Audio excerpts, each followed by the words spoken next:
Aisha, I never noticed she was a man. I never did. I believe that our education, like such as in South Africa and the Iraq, everywhere like such as.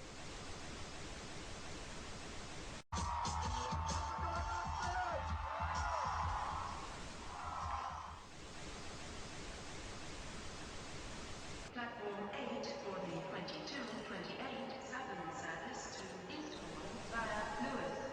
Please join flight 2. One option, placing a tracking microchip under a service member's skin. Former special operations officer. And if you hear the shouting, it's a group of demonstrators who've come. 9/11 was an inside job.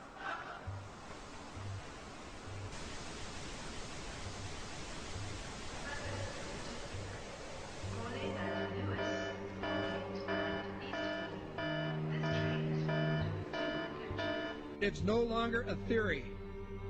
What I'm about to say is fact.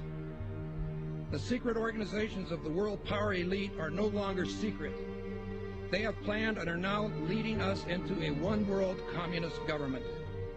Well, there have been extraordinary scenes in Berlin tonight as thousands of people gathered to hear Barack Obama deliver key foreign policy speech on his current European tour.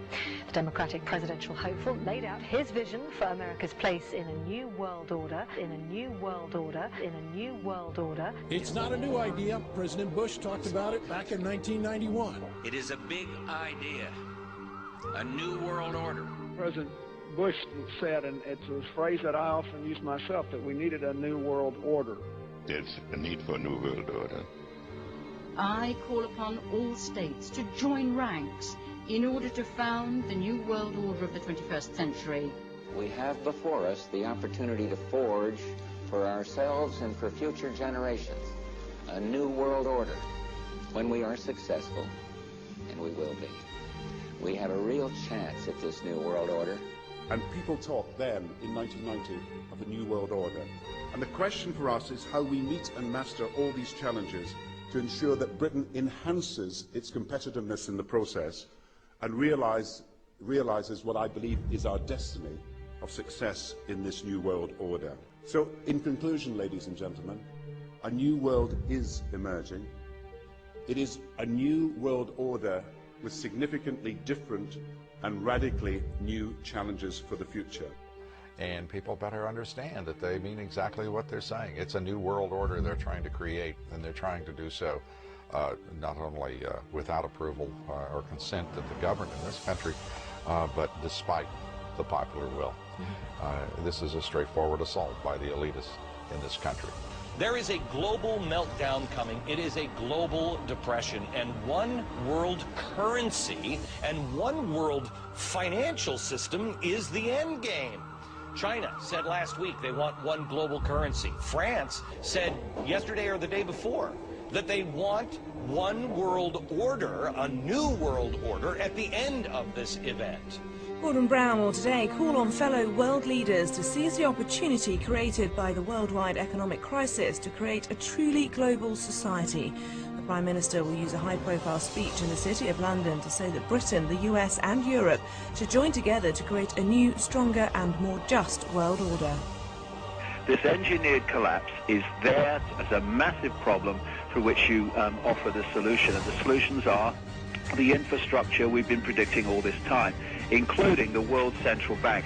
The goal of this manipulation, and has been for a very long time, is to get the world population to see as a good idea, or the only option in given circumstances that are manipulated into place, the creation of a one world government, a world central bank which would administer all financial transactions on the planet, a world currency, and a microchipped population linked to a global computer. The wealthy elite who have the money and the power know that if they can create a one world global social system, that they can control the central authority.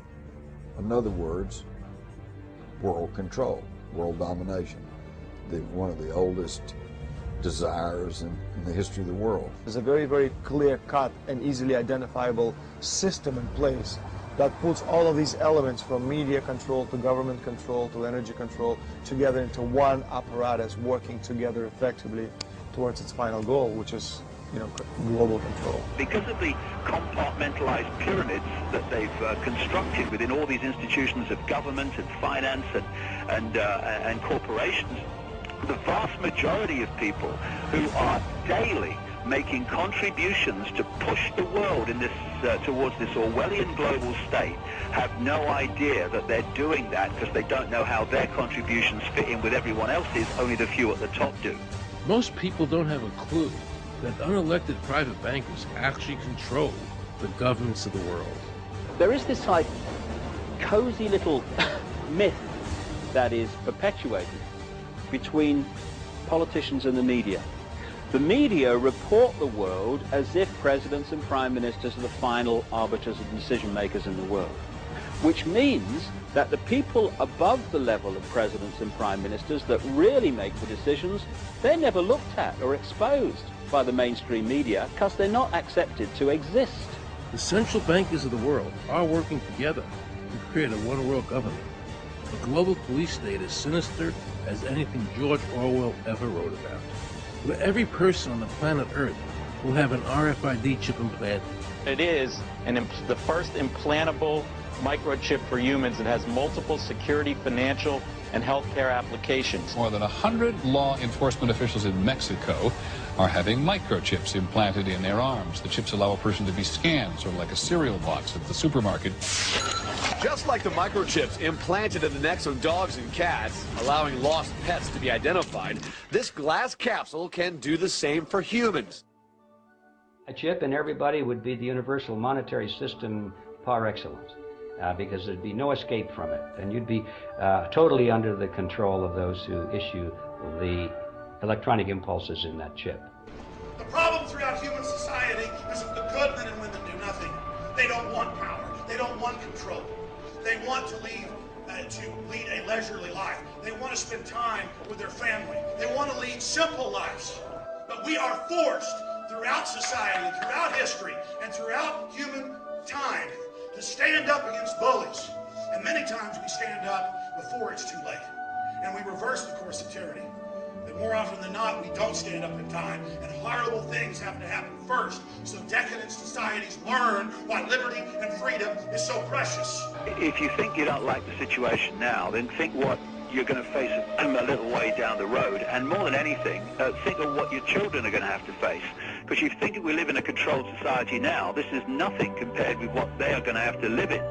So in terms of parents who are listening to this information, I would say this: go and look your children in the eyes and tell them that you can't be bothered, or you're too frightened to do anything about it. You're too frightened to get involved, too frightened to get involved in being another conduit for getting this information further and further expanded into the public mind, that you're too frightened to get together with others to stop cooperating with this system and to not be intimidated into coming into line, which is a bit like coming into line in a concentration camp and thinking it will be okay. As long as you stay in line and you do as you're told, you'll be fine. And then you realize at the end of it, well, actually, it ain't fine. And if you'd have all rebelled earlier, then you wouldn't be in the situation you're facing now. The point of mathematics alone ought to let us see where the real power is here. There are billions of people, 6 billion, nearly getting on for 7 billion on this planet, who are being manipulated. There are, in full knowledge of what they're doing, a relative handful of those who are doing the manipulating to the end that we're talking about. They think they've beaten us. They think that they're going to have their way with us. And I'm here to tell them they're not going to have their way with us. We are going to defeat them. You guys aren't going to be able to get away with your New World Order, sir. Talk about Bill. You know what New World Order is. You will never get a New World Order. Never. National sovereignty will prevail. The New World Order is going down, sir. You can laugh. Wake up, people. Wake up. Research the New World Order. This is important. Look it up. Investigate it. Your New World Order will fall. Humanity will defeat you.